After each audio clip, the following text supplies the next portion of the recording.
hubo un intento después de veto de esta ley, sí, se votó la modificación, pero no pudo. Pero bueno, por suerte tenemos la ley nacional, digamos, que ha venido por ahí a salvar estos errores.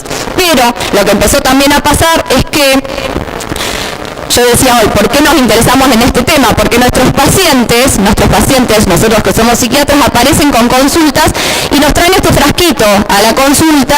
Esto es un caso real, es una paciente que estaba en tratamiento conmigo y un día llegó a la consulta con este frasco preguntándome qué dosis debía tomar de esta medicación que le había dado la peluquera. Hola. What? Entonces, imagínense, bueno, la peluquera, pero yo le tenía que dar la dosis, vos fijate, ¿no? Entonces, esto... no, sí, lo que sí, la peluquera divina.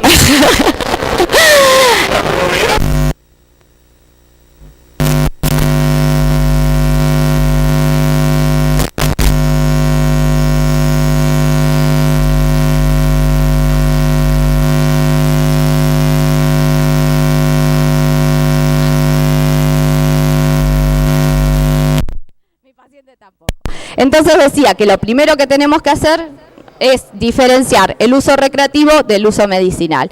No solamente en nuestro ámbito, quizá tampoco es tan claro, menos el de nuestros pacientes.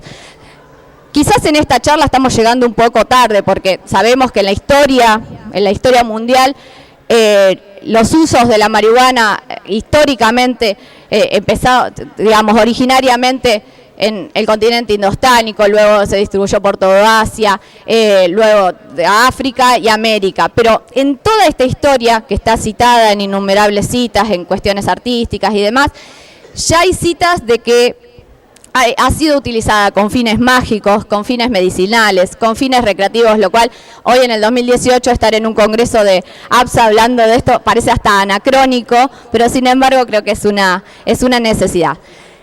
Sabemos que hay muchas plantas, sabemos que hay variedades, que no es lo mismo una que otra, que según el momento del año en que le cultivemos su producto va a ser distinto, que las concentraciones, hoy hablábamos con Lucía, se han ido modificando del producto de la planta a lo largo de este tiempo con las consecuencias distintas. Sabemos que del lugar de la planta de donde extraigamos el producto va a ser distinto, con lo cual hablar de una sola cosa es muy difícil. Entonces hablamos de derivados canábicos, de derivados medicinales. Pero también sabemos que la planta tiene innumerables compuestos, que los que más nos interesan a nosotros son los cannabinoides. Y brevemente de esos nos interesarían, para que ustedes se lleven así un breve concepto de esto, dos, que son los más importantes. Uno es el THC, como acá dice mi compañero, Gandhi. El THC y otro es el CBD, el cannabidiol. Estos serían los, digamos, para que nos recordemos los dos más importantes. El THC sería el que a grandes rasgos relacionaríamos con los usos recreativos, si bien hay algunas excepciones. Y el CBD con las propiedades medicinales, antiepilépticas, sería el que pensaríamos en el uso medicinal. Del cociente que se podría establecer entre el THC barra CBD, podríamos tener un índice que nos va a predecir el efecto de la planta. Y del THC es el que realmente tiene efectos psicoactivos, no así el CBD, que no posee efectos psicoactivos. Entonces, la primera diferenciación es CBD y THC. Esta es una foto que tomé en un kiosco en el estado de la Florida hace un tiempo. Era un kiosco que vendía souvenirs. Entonces, no solamente mi peluquera, la peluquera ya entre los vende. Esto es en el estado de la Florida, exactamente en Key West, donde en un kiosco donde uno podía comprar un souvenir, también podía comprar distintas presentaciones de derivados canábicos. Entonces, uno piensa quizás cómo no confundir algunas cosas, si uno puede comprar un chicle, un souvenir, un llaverito y un, qué sé yo, un aceite para masajes, que era el caso de este. Pero bueno, hay algunas presentaciones que son quizás un poquito más tentadoras. acá saben que está prohibido, ¿no? Esto acá hoy a la noche, no. Fíjense que dice primer chocolate afrodisíaco con cannabis del mundo. Entonces, también resulta un poco antipático no reírnos un poco de esto y tomarlo también con seriedad, pero bueno, sabemos que es fácil confundirse en los malos usos. Vamos un poquito a la evidencia científica en relación a esto. ¿Qué dice la ciencia? Si era el título de nuestra charla. Bueno, este es un metaanálisis de la revista JAMA del 2015, donde toma un montón de estudios científicos, pero después se queda con algunos pocos. Los números no se los digo porque no tienen mucho sentido, pero sí sepan que eran poquitos los que pudieron cumplir con el rigor científico necesario para que nosotros podamos decir que tenían al día de hoy estudios válidos. Y lo que dice este estudio es que se estudió para estas distintas patologías, que son náuseas y vómitos asociados a quimioterapia, para dolor crónico, para la espasticidad asociada a esclerosis múltiple, para el HIV-Sida, para trastornos del sueño, psicosis, síndrome de Tourette, ansiedad, trastornos de ansiedad, glaucoma, depresión. Fíjense que este metaanálisis no toma la epilepsia. Después voy a hacer una referencia en relación a esto. Y lo que dice este estudio, tomando varios estudios a la vez, es que el grado de evidencia científico, fíjese la última columna, es bajo para náuseas y vómitos, es bajo para HIV-Sida en relación a los derivados canábicos, no es contra placebo este estudio, pero es a favor de los derivados CBD, medicina basada en el cannabis. Para el dolor crónico es moderada y baja, o sea que ya empezamos a tener alguna evidencia. No dice que no sea efectivo, incluso en los que dice que sea bajo. Dice que al día de la fecha no habría evidencia científica. Esto no quiere decir que no sea efectivo. Lo que pasa es que eso podés ir al trabajo y buscarlo porque es como son múltiples los efectos y los estudios era según la modalidad. Para la espasticidad en esclerosis múltiple también es moderada a baja a favor en general de los derivados canábicos. Para la depresión, acá es un área que nos interesa bastante a los que somos psiquiatras, es muy baja y es a favor del placebo, es decir, que no sería efectiva en realidad y aparte es, digamos, tiene mayor evidencia el placebo que los derivados canábicos. Para el trastorno de ansiedad es muy baja la evidencia, para trastornos del sueño es muy baja, a baja, para psicosis es baja y fíjense que acá no es contra placebo sino contra amisulpiride y es a favor del antipsicótico. Y evidencia baja, acá fíjense que es contra THC, pero es baja, pero para síndrome de Tourette.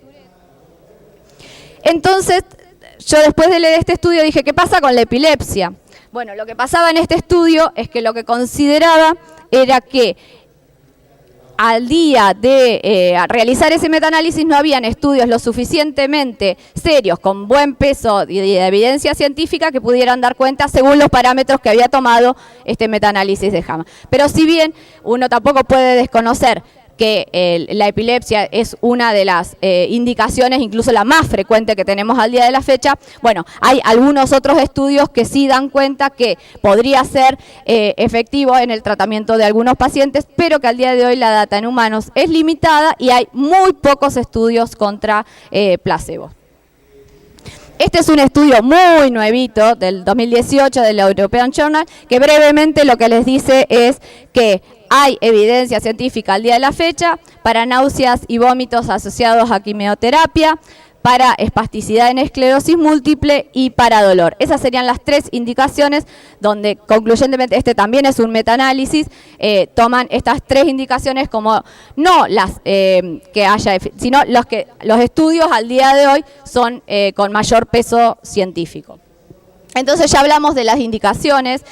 De todas maneras uno no puede dejar de pensar que también están, digamos, conocemos casos, uno googlea, como dice, o ve algunos videos o conoce a algunos pacientes que han recibido tratamiento para la epilepsia refractaria y sabemos que hay personas que han respondido muy bien, con lo cual uno tampoco quizás debería ser tan exigente y también saber que al día de la fecha no hay evidencia, pero que quizás podrían ser efectivos en algunos casos. Hablamos de los usos hasta el momento, las indicaciones, y ahora hablemos un poquito de los efectos adversos. Nosotros en una clase el año pasado, alguien del público nos decía, esto parece el aloe vera. Bueno, no es aloe vera, porque el aloe vera no tiene efectos adversos, y esto es un fármaco que, como todos los fármacos que utilizamos, tienen efectos adversos. Lo que pasa es que con el resto de los fármacos que utilizamos, nosotros los conocemos. Lo que dice este estudio, que dice que sí tiene efectos adversos y que lo mide con un parámetro que se llama odds ratio, que es como la chance que tiene un paciente de estar recibiendo una medicina derivada del cannabis versus placebo. Entonces dice que aquel que está recibiendo tiene más posibilidades de presentar un efecto adverso que el que no lo recibe, y que tiene 1,41 veces más posibilidad de presentar un efecto adverso serio que el que no lo recibe, y que a la vez puede presentar un síndrome de discontinuación al retirarlo. Entonces, empiezan a haber también algunas evidencias donde tenemos que pensar que pueden llegar, como todos los fármacos que damos, a dar efectos adversos. Y de estos efectos adversos, este índice que les hablaba, decía, esta chance de presentar efectos adversos, es mayor. Yo remarco, si quieren después les pasamos la diapo, pero era mayor para trastornos psiquiátricos, desórdenes nerviosos, trastornos laberínticos, trastornos urinarios, trastornos del metabolismo, desórdenes hepatobiliares, cambios en el estado mental, se entiende como confusión, mareos, boca seca, somnolencia, desorientación, astenia, confusión. Entonces, empiezan a haber evidencias de algunas cosas. Yo me decía recién, los fármacos que nosotros usamos también tienen esto. Entonces, fíjense que el odds ratio de carbamazepina es de 11 para granulocitosis para carbamazepina. Entonces, tampoco podemos, digamos, desconocer que esto que decimos, nuestros fármacos, claro, también tienen efectos adversos, pero los conocemos. Y de estos efectos adversos, el 11 al 95% de las personas que reciben pueden llegar a presentar algún efecto adverso, o sea, la mayoría. Y en orden decreciente, mareo, sequedad bucal, fatiga, somnolencia, astenia, cefaleas, náuseas, aumento de la gamma GT, vómitos. Fíjense este dato, agravamiento de crisis convulsiva. Siempre hablamos de la efectividad que tiene para la epilepsia refractaria. Yo realmente no había escuchado, quizás porque no me había interesado en el tema, pero agravamiento, ojo con este dato, ¿sí? Confusión, desorientación, diarrea, alucinaciones y paranoia en menor porcentaje, pero bueno, estaba citado. Sobre el tema de adolescentes va a referirse Eduardo, así que yo quiero hacer solamente un comentario en relación a esto. Este es un estudio que se está desarrollando desde hace 2 años en Estados Unidos, es multicéntrico, y entiendo que va a ser muy interesante conocer los resultados de este estudio, porque toma población, digamos, premórbido, aproximadamente 10.000 adolescentes, desde niños, van a ser evaluados, y va a tener en cuenta este estudio no solamente factores genéticos, sino también factores filiatorios, factores sociodemográficos, y va a estudiar durante el transcurso de 10 años, con evaluaciones periódicas, a estos niños que se convertirán en adolescentes desde la neuropsicología, también con neuroimágenes, pero también a través de encuestas y determinando cuánto de todos estos factores pueden influir en su desarrollo. ¿Por qué traigo a colación este tema? Porque a mí me parece sumamente interesante que conozcamos.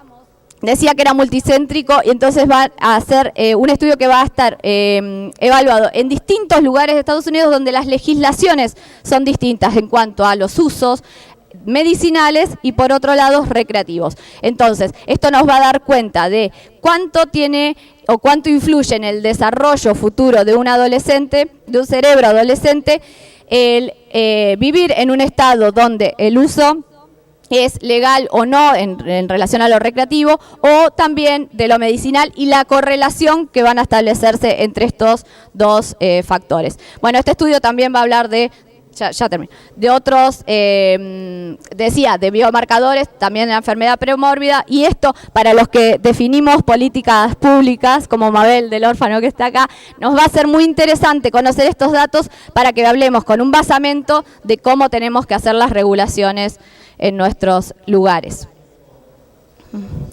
Así que bueno, como para ir terminando, yo me interesaría que los que están acá se lleven dos conceptos, que no es lo mismo el uso recreativo que el uso medicinal, que uno no puede desconocer al día de hoy la efectividad que pueden tener y los usos que pueden ser muy positivos en nuestra población y en nuestros pacientes, pero que debemos conocer como terapeutas, como psiquiatras, el uso adecuado, que podemos y debemos saber cuáles son los efectos adversos, que no hay al día de la fecha estudios de efectos adversos a largo plazo, así que serán bienvenidos en relación a esto, pero que también podemos pensar que cuando uno ve a alguna persona que pudo recibir un tratamiento y pudo mejorar, no deberíamos ser no optimistas en relación. Festejo que en el país se pueda desarrollar investigación con el INTA, con el CONICET, tal cual dice la ley, y que nos puedan dar basamentos científicos. Entiendo que la regulación tan estricta en algunos países digamos, no permitido que se hagan estudios como deberían hacerse. A mí me gusta mucho un científico que se llama Golombek, que él dice que hacer ciencia es ponerle números a el sentido común. Que mientras estos son anécdotas, prejuicios, y que en algún momento yo pienso que hasta que no tengamos esto debemos ser cautelosos y que no nos queremos convertir en vendedores de pócimas. Entonces, más ciencia y menos folclore. Gracias.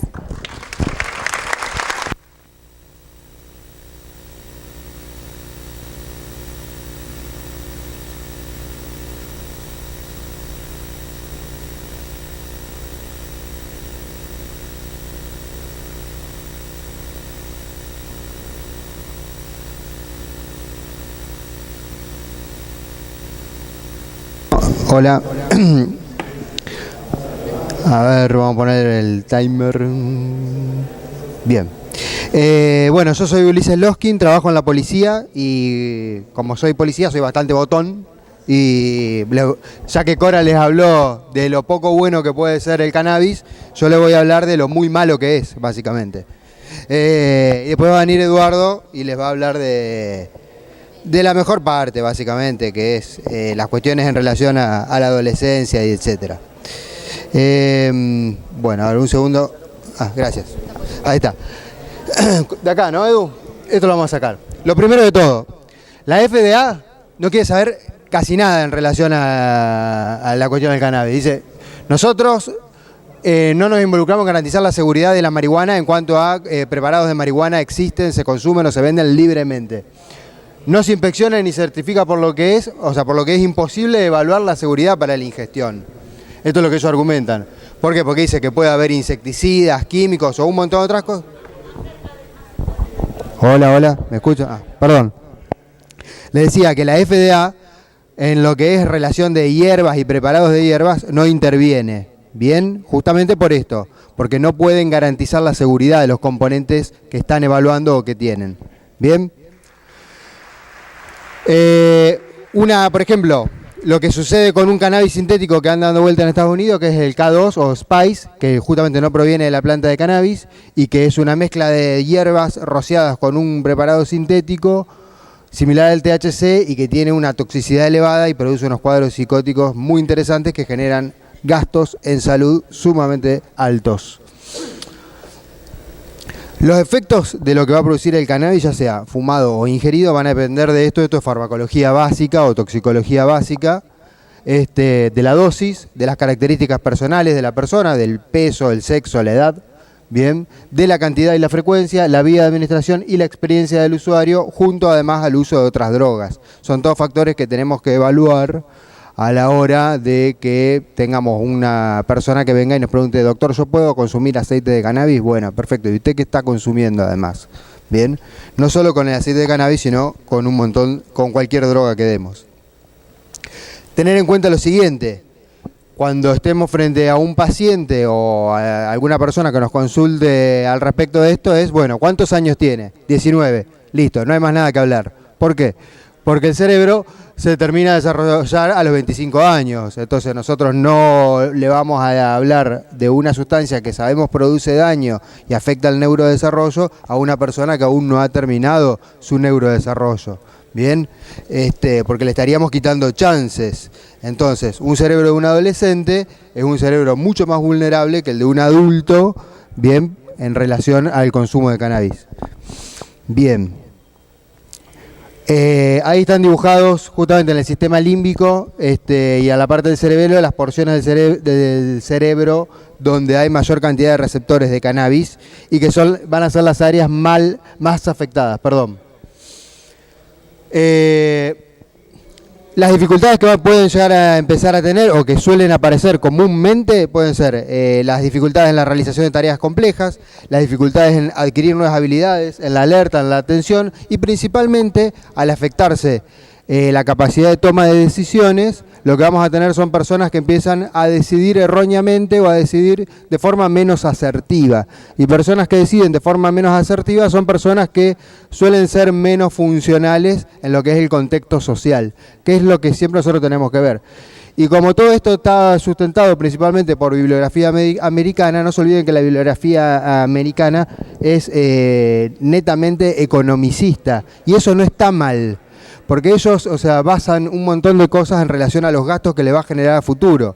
Entonces, si yo tengo personas que deciden mal, personas que por fumar marihuana tienen un accidente, se rompen la cabeza, y eso me va a generar un montón de gastos. Entonces yo frente a eso tengo que limitar el acceso, limitar el consumo y etcétera.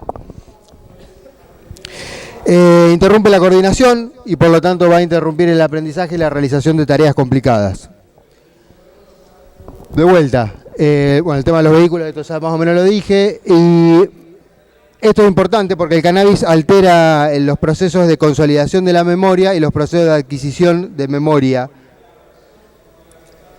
al afectar principalmente la atención. Bien, entonces vamos a tener personas que empiezan a tener un menor rendimiento escolar, o menor rendimiento laboral, o menor rendimiento en las actividades que tengan que realizar en su vida cotidiana o en la familia. El uso recreacional, que es el que habitualmente se confunde con el medicinal, porque habitualmente la persona que llega a la consulta cree que venir y fumar marihuana o consumir aceite de cannabis es lo mismo que recibirlo para el dolor de espalda, glaucoma o etcétera. Doctor, yo tengo glaucoma y me recomendaron marihuana, ¿qué hago? ¿Dónde la consigo?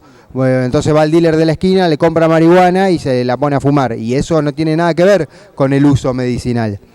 Cuando hablamos de uso medicinal, tenemos que hablar primero de productos que estén controlados, supervisados, estrictamente registrados y controlados en todo el proceso de fabricación, que sabemos qué es lo que está consumiendo y podamos predecir cuál va a ser el efecto. Bien, si consumimos un aceite que no sabemos de dónde viene, qué procesos de fabricación tuvo, con qué puede estar contaminado, o más aún, si fumamos hierba o todas las sinónimos que pueda llegar a tener, primero que al fumar ya está, no hay mucho más que hablar. No se olviden que el pulmón está diseñado para aspirar aire, no para aspirar humo.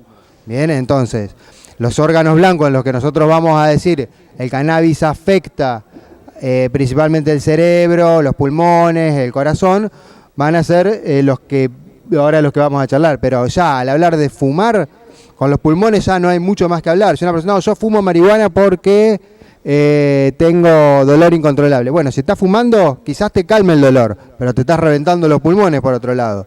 Entonces nosotros como médicos tenemos que decirle, no la fumes. Bien, bueno, el uso frecuente, por supuesto, va a ir generando reacciones intensificadas y mayor afección en los órganos blancos. Esto es el tema de la psicosis, que es quizás lo que más nos compete a nosotros en relación a que somos psiquiatras, fíjense, las personas que nunca usaron cannabis tienen, la edad promedio de inicio de psicosis en relación al consumo de cannabis. Fíjense que los que fuman zorrino todos los días, skunk every day, justamente tienen una edad de inicio de psicosis. Skunk es una forma de denominar un tipo de hierba, ¿bien? Para los que no están familiarizados con el tema. Yo estoy familiarizado porque trabajo en la policía, no por otras cuestiones. Claro, fíjense cómo desciende significativamente la edad de inicio de la psicosis. Entonces, el desarrollo de psicosis en relación al consumo de cannabis es una de las cosas donde más evidencia hay, justamente de lo perjudicial que puede llegar a ser. Fíjense, bueno, las imágenes de o sea, para ver cómo se afecta el cerebro en relación al control. Y esto es sumamente interesante. Yo que trabajo bastante con lo que es neurociencia cognitiva y el tema de la toma de decisiones, quizás la persona tenga esta falsa percepción. No pasa nada, nada, pero la mayor afección a nivel neurobiológico la vamos a ver reflejada en cómo la persona empieza a cambiar su comportamiento y se empieza a ver afectada o comprometida la toma de decisiones. No nos olvidemos que nosotros como seres humanos somos un ser social, vivimos en sociedad y por lo tanto tenemos que rescindir y renunciar a algunas cuestiones personales nuestras para transformarnos en un engranaje de la sociedad. Las decisiones que tomemos van a ser favorables o socialmente aceptables y vamos a estar socialmente más funcionales y mejor vistos en cuanto mejores decisiones socialmente favorables tomemos. Bien, si yo llego tarde a trabajar porque me dormí porque fumé marihuana o porque tomo aceite de cannabis, o soy repositor en un supermercado y consumo aceite y en vez de reponer 16 cajas por día, repongo 8 y mi jefe me va a decir, che, loco, ponete un poquito las pilas, va a estar un poco más lento y voy a ser relegado, dejado de lado en relación a otra persona que pueda llegar a ser más funcional o más productiva. En relación a la cuestión cardíaca, bueno, por supuesto, produce un aumento de la frecuencia cardíaca, ¿sí? Que puede persistir con el tiempo, puede producir taquicardia. Entonces, todo lo que digan, no, yo fumo porque tengo ataque de pánico, porque estoy ansioso, bueno, ojito muchacho, porque es muy probable que tengas una taquicardia y lo que vos crees que puede llegar a ser un ataque de pánico, después se ensucia y no sabemos qué es lo que realmente es. Bien. Bueno, esto es en relación a los pulmones. El alquitrán inhalado por los fumadores de marihuana y el nivel de monóxido de carbono es mucho mayor que los fumadores de tabaco, que por supuesto estoy totalmente en contra del tabaco también. Y contiene muchos más productos químicos causantes de cáncer que el tabaco. Y este es un factor importante que las personas que consumen marihuana fumada habitualmente tragan el humo y lo retienen mayor cantidad de tiempo en los pulmones que las personas que fuman tabaco, entonces aumentan el tiempo de exposición a las sustancias cancerígenas. Fíjense qué interesante que pasa esto, que sucede esto, que en California, un lugar donde el cannabis es legal, ¿sí? Los tipos dijeron, miren que es legal, pero produce cáncer, lo pusieron dentro del listado de carcinógenos, que está muy bien, porque es lo mismo que hacen con la política del tabaco. Le dicen, bueno, fumar perjudica la salud, y si vos estás por tu cuenta.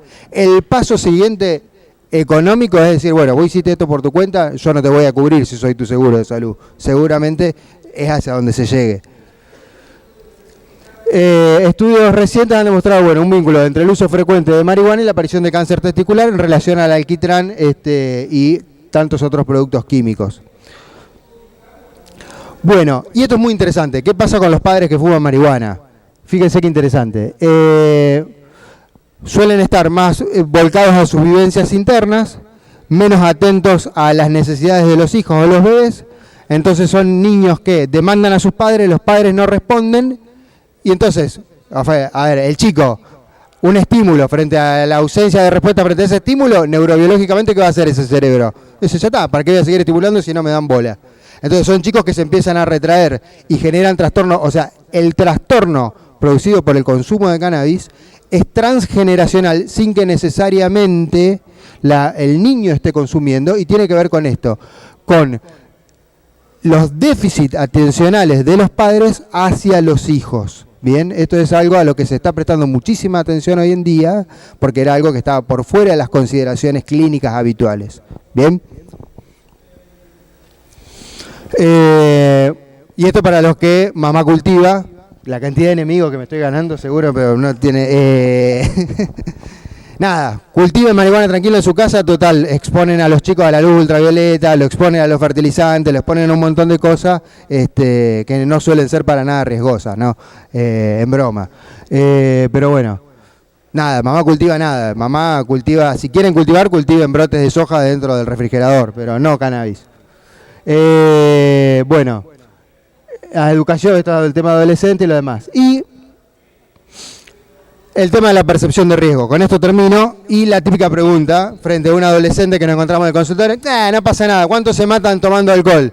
Sí, es cierto, se matan un montón de gente. Lo que no se considera, porque, o sea, lo del alcohol está visiblemente y es fácilmente detectable, porque en todos lados tiene el alcoholímetro. Empecemos a dosar o registrar la cantidad de accidentes que se suceden, o muertes accidentales, o diferentes tipos de muertes que se suceden, y dosemos si esa persona estaba o no con presencia de cannabis en su organismo, y nos vamos a llevar una sorpresa. O sea, la realidad es que la respuesta es sí. A ver, ¿alguien alguna vez ha muerto por causa de marihuana? Sí, sin duda que sí. Se asocia con accidentes de tránsito, se asocia con accidentes fatales asociados a la disminución judicativa y asociado a otras drogas y otras enfermedades asociadas, además de la mala toma de decisiones. Bien, muchas gracias.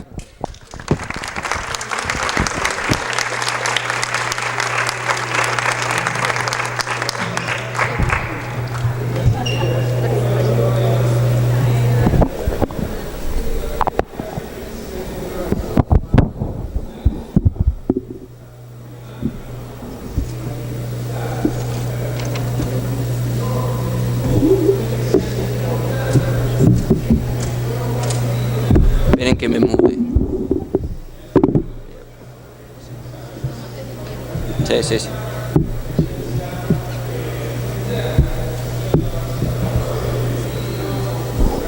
Hola, ahí está.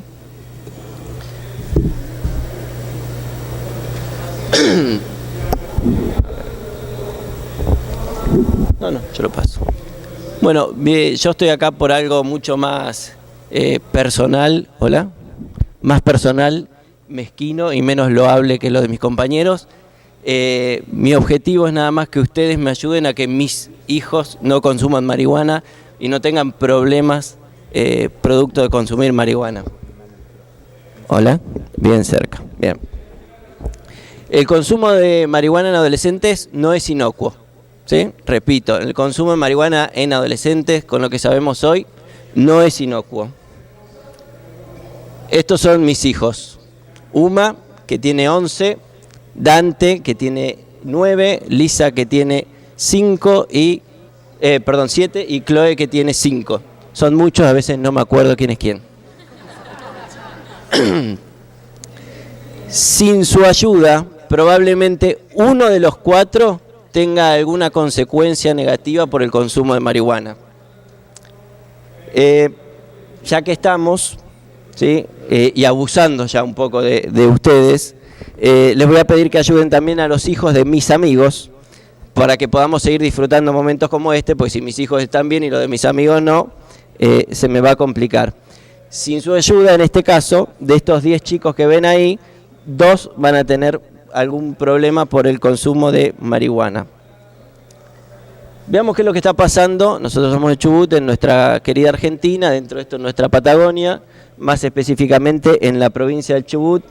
Esto es un estudio publicado por la Cedronar, que es del 2014, pero es el último que tenemos, que nos cuenta qué están haciendo nuestros jóvenes, y nos dicen que nuestros jóvenes consumen en primer lugar alcohol, en segundo lugar bebidas energizantes, en tercer lugar tabaco y en cuarto lugar marihuana, que es la sustancia ilegal más consumida, ¿sí? Si sacamos los otros que son legales.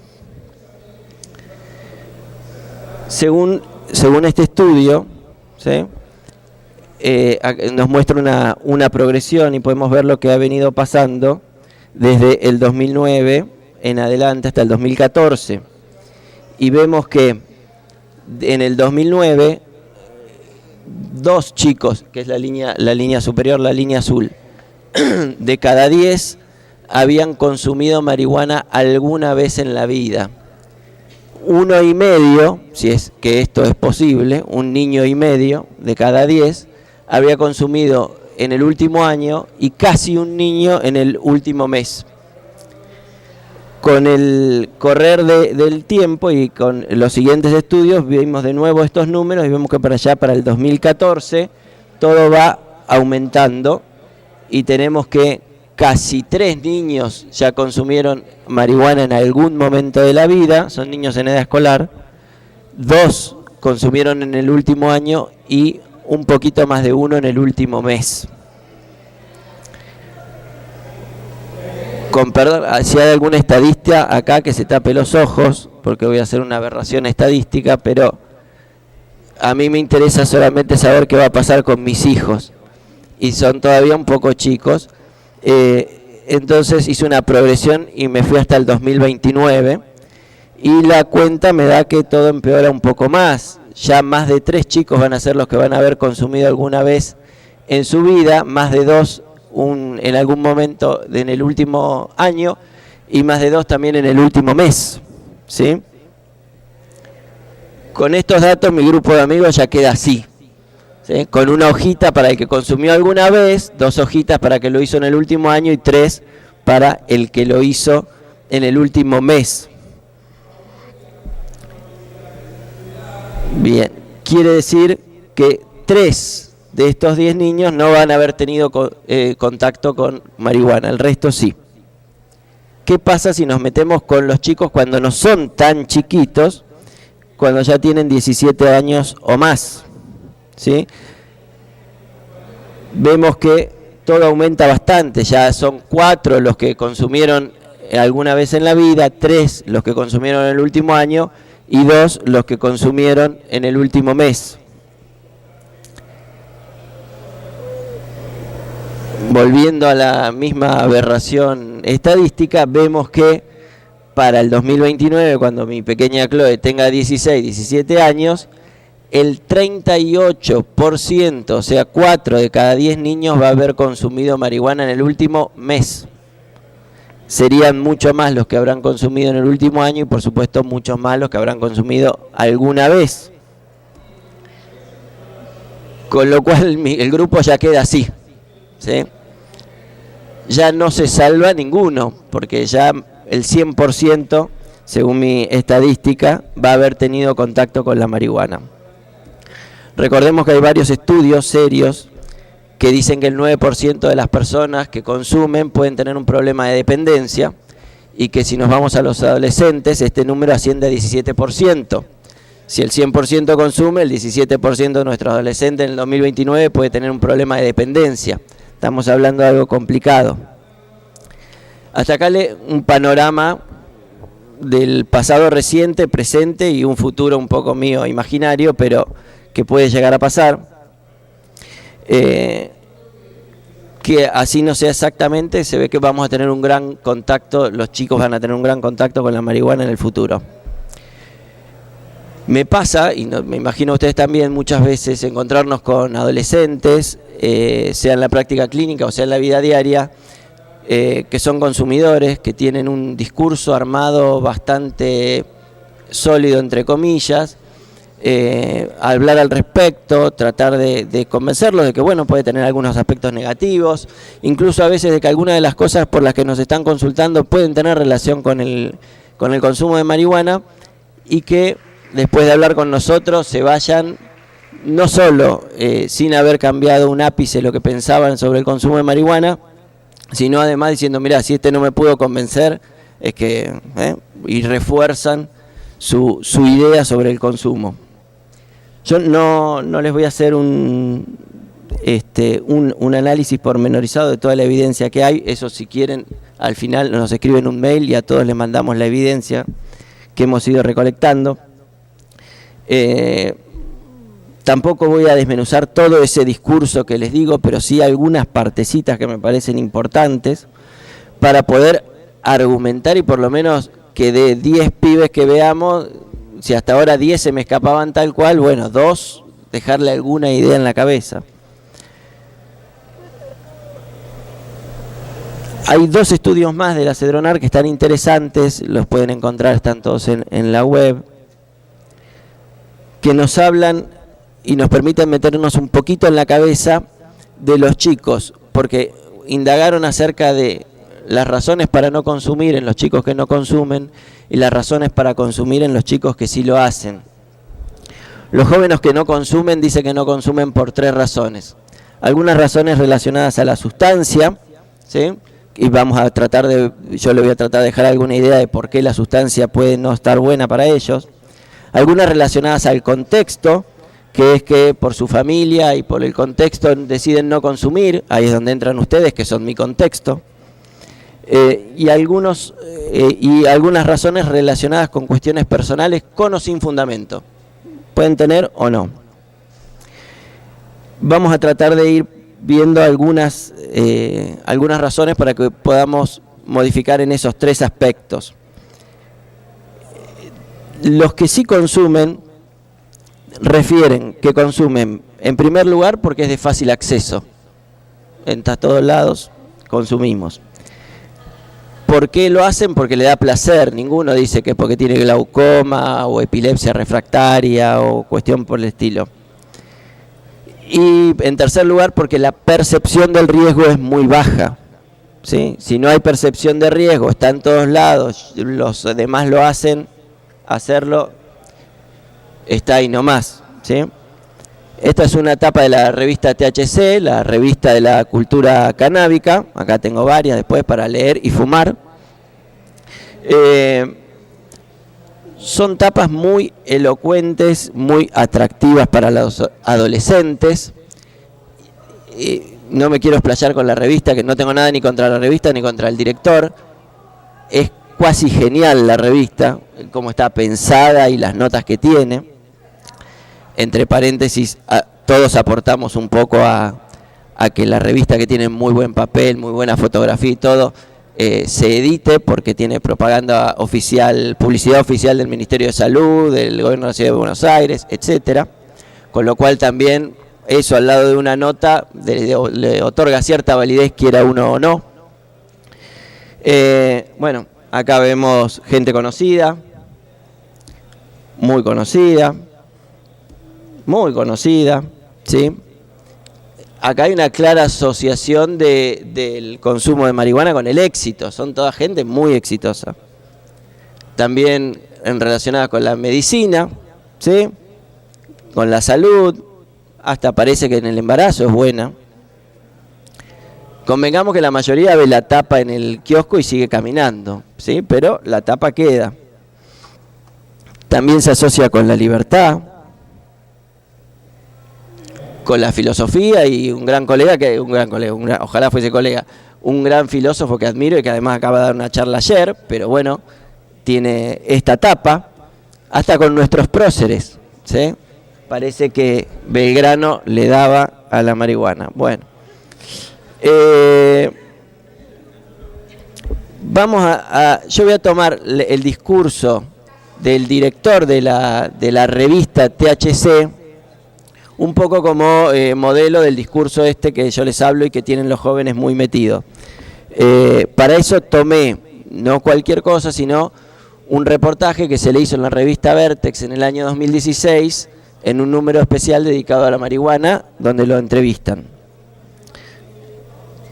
Basalo, Sebastián Basalo. No confundir, hay un locutor de radio con el mismo nombre. No tengo nada contra Sebastián tampoco. Bien.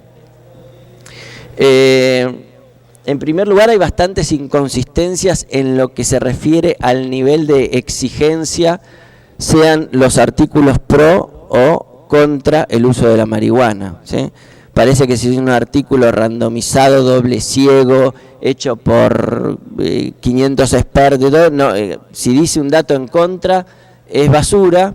Y si es un tipo que levantó un video en YouTube que dijo que tenía Parkinson y fumó algo y se le fue, es evidencia científica consolidada. Yo no digo ni una ni la otra, miramos por lo menos con la misma balanza. Él dice textual, ¿sí? Respecto de los argumentos en contra del uso del cannabis, no encuentro ninguno que sea ni mínimamente válido como para siquiera sostenerse, ¿no? Fuerte. pero para los que lo leen, y que la mayoría son jóvenes y que no tienen un pensamiento científico, pueden ser cosas que se pasan por alto.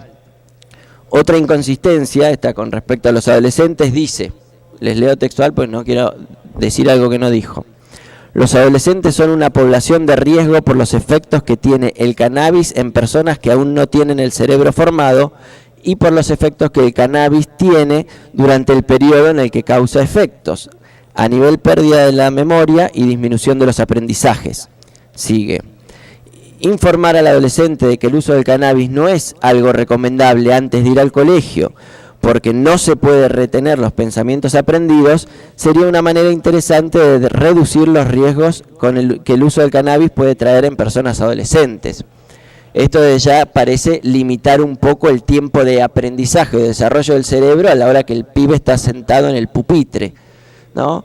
Y no tener en cuenta el gran desarrollo que tiene el cerebro extraescolarmente, ni hablar de las horas de tarea, nada. Sería parece que si uno le dice: Dante, te dije que no te armes uno antes de ir a la escuela, ¿sí? Sería un consejo adecuado, pero yo creo que no nos alcanza. La última inconsistencia es teórico-práctica, porque él dice, y ahí estamos de acuerdo, es la persona con información en la mano la que debe encarar las mejores decisiones para el cuidado de su salud. Yo a él le agregaría persona responsable, porque un chico de 12 años me parece que no está en condiciones, y además que hay decisiones de salud que se toman entre todos porque son políticas públicas de salud, ¿sí? No es que como la vacunación, yo elijo no me vacuno, ¿sí? Porque son políticas que se deciden en otro nivel. Pero en eso estamos de acuerdo, ¿sí? Nosotros, yo sobre todo, ellos también, no tenemos ni una posición ni pro marihuana ni contra marihuana. Desde ya la marihuana es una planta, con lo cual estar en contra de una planta es algo que no me permite mi conciencia, no sé, es una planta. Sí podemos estar a favor o no del uso que se hace. Bien, resumiendo, vimos un montón de chicos que van a estar en contacto con la marihuana. Vemos que hay un discurso que parece sólido, pero que tiene algunas endijas por donde nos podemos meter. Pero ¿qué le puede hacer el fumar al adolescente o el consumir marihuana? En primer lugar, cosas que dijo claramente Ulises: no es un cerebro adulto chiquitito, es un cerebro en desarrollo y la vulnerabilidad es mucho más alta. Y esto dura hasta los 25 años, ¿sí? A mí me faltan 2 y ya me madura.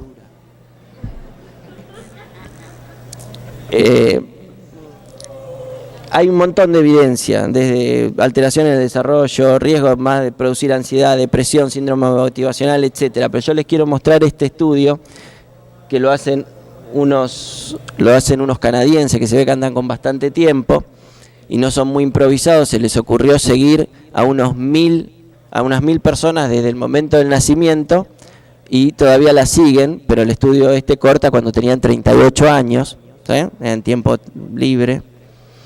Y lo que hacen es seguir muy de cerca la historia de consumo de marihuana y tomar una evaluación neurocognitiva a los 13 años, cuando todavía ninguno había iniciado el consumo, y a los 38 años. Y lo que vieron es que en la mayoría hay una pérdida significativa de coeficiente intelectual irreversible de entre 6 a 8 puntos, ¿sí? Por ahí no están muy familiarizados con lo que es el coeficiente intelectual, pero la media del coeficiente intelectual se supone que debe ser 100, ¿sí? Si uno es Stephen Hawking y tiene 150, que en paz descanse, 150, 60, 170 de coeficiente intelectual y pierde 6, no se da cuenta nadie, ¿sí? Si yo pierdo 6, me empiezo a dejar de atar los cordones. Pero como esto es para pensar un poco a nivel país, pensemos no somos los más vivos del mundo, ¿sabían? Los argentinos la tienen clara. Bien, son los singapureños, tienen 108 de coeficiente intelectual promedio en el país. Tampoco estamos en el otro extremo, que es Guinea Ecuatorial, que anda por los 57. ¿Sí? No me quiero imaginar el tráfico en Guinea Ecuatorial. Tampoco Jamaica, que anda por 70 y algo. pero tampoco somos los más vivos de Sudamérica, eso que lo teníamos re claro que sí, bueno, no, son los hermanos uruguayos que tienen 96 puntos de coeficiente intelectual, y nosotros estamos con un 93, ¿sí?, de coeficiente intelectual, con lo cual, en un país donde el consumo va a ser tan frecuente, nos estaríamos yendo ya un poquito más para abajo, ya no arrancamos en 100, ya estamos arrancando en 93. Esto, por supuesto, que no es la única cosa que incluye en disminuir el coeficiente intelectual, una mala alimentación, indigencia, pobreza, etcétera, también. La línea de coeficiente intelectual límite está ahí, ¿sí? O sea, lo que ya no vinimos muy bien de fábrica, si para colmo utilizamos marihuana en la adolescencia, y es probable que ya después nos empiece a costar la escuela, ¿sí? Esto basado en las mismas, los mismos sujetos de estudio, hay otras investigaciones donde ven claramente cómo correlaciona el coeficiente intelectual con distintas patologías o trastornos psiquiátricos, ¿sí? Hay más frecuencia de esquizofrenia, depresión, ansiedad, etcétera, en personas con coeficiente intelectual bajo. La única patología de la que estoy a salvo es de la bipolaridad, porque se asocia con coeficiente intelectual alto, ¿sí? El resto todas con coeficiente intelectual bajo. Además, ¿sí?, además, a menor coeficiente intelectual, más probabilidades de tener 2 o más diagnósticos psiquiátricos, ¿sí? Bien. Entonces, ya está, ya termino. Ahí tenemos más probabilidades de tener 2 o más trastornos psiquiátricos. Bueno, la idea fue darle un poco de argumentos para pensar sobre el consumo de marihuana en adolescentes, para que se transformen en agentes de propagación de este mensaje, que es que con la evidencia que tenemos al momento, el consumo de marihuana en adolescentes no es inocuo. De esta manera podría disminuir el consumo de marihuana en adolescentes de nuestro país, esto impactar en mi querida provincia del Chubut, y así tal vez, con su ayuda, mis hijos no tengan problemas o consecuencias negativas por el consumo de marihuana. Muchas gracias.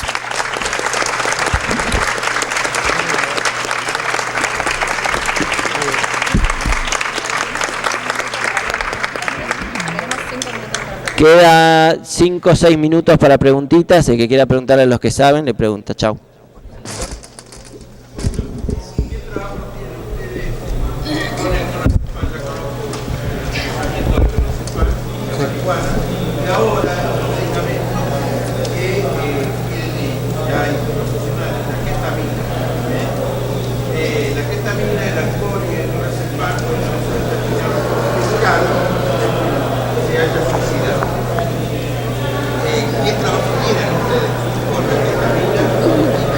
Ketamina, todavía nada. Estamos empezando a ver artículos del tema, pero no tenemos nada hecho, ni quizá en el 2019 hagamos keta con clona y un poco de faso. Para el año que viene, sí, un amigo de La Plata, Damián Gargolov, sé que está trabajando profusamente en el tema, así que después me agarra a la salida de la charla, yo le paso el contacto para que pueda tenerlo. Perdón, ahí está el mail. Cualquiera que mande un mail solicitando la bibliografía, se le envía el archivo, ¿sí?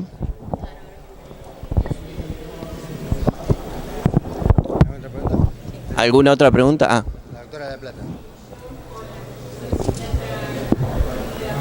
¿Querés el micrófono? Es que no tenemos cable, no sé si llega el micrófono por eso.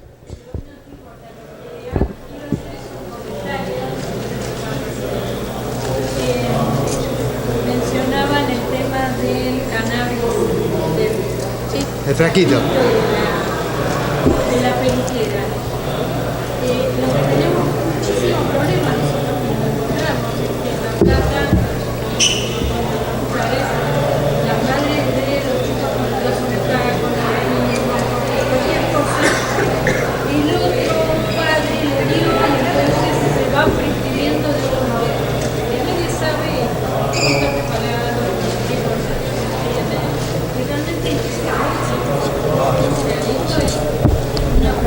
Sí, lo vemos allá. Y además, aunque vos tengas el mismo proveedor, no sabés si el frasquito A es igual al B.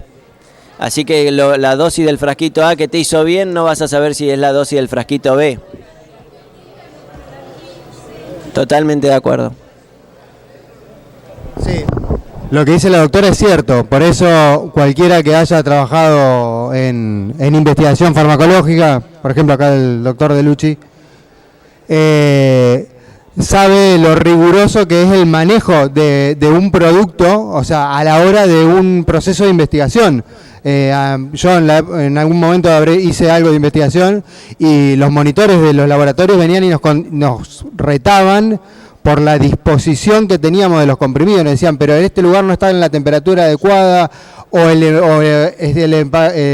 empacaje no se encuentra en las condiciones apropiadas, esto no garantiza que el producto no haya sido violado o no. Imagínense lo que es un frasco preparado por una persona que no sabemos qué conocimientos de farmacopea tiene, qué disposición tiene y demás. En la mayoría de los casos es inocuo, ¿sí? Seguramente es inocuo, hasta que aparezca, no sé, qué sé yo, algún caso de botulismo y todos van a venir a decir, no, le dio la gotita con la toxina botulínica y se acabó la historia. O dentro del frasco venía contaminado con órgano fosforado y anda a cantar la Gardel. Ese es el problema y es una de las grandes críticas que nosotros hacemos a toda esta propaganda de autoabastecerse del medicamento en casa, ¿no? O sea, cultivate tu planta y preparate vos tu propio preparado, que con eso vas a poder curar tu glaucoma, epilepsia o lo que sea. Justamente es un mensaje erróneo que llega a la sociedad y que al menos nosotros como agentes de salud que somos, porque somos médicos, tenemos que como mínimo combatirlo, ¿sí? No se queda para una pregunta más. Yo quiero felicitar a la mesa, a todos los expositores estuvieron excelentes, aparte de la forma como lo transmitieron, es excelente, así que los felicito. Bueno, muchas gracias. Esa es la idea. Bueno, les agradecemos todos por haber venido y retrasar el almuerzo.